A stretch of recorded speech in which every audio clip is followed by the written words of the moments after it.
Hello guys, today in this video I will show you how to create Instagram reel on Canva. Now search Instagram reel in the search bar.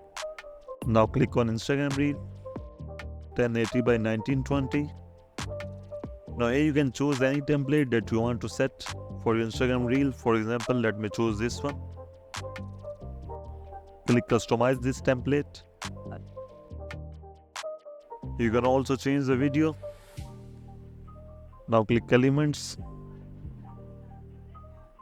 and let me add some video on it. Just drag and drop the video so it will automatically change. You can also customize the text here or delete the text here.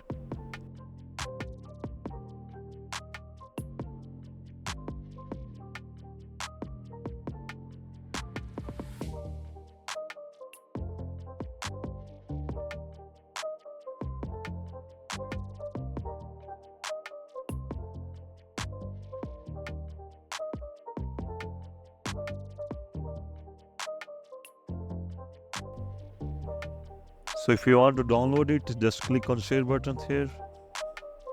Click download and download your reel for Instagram. Thanks for watching.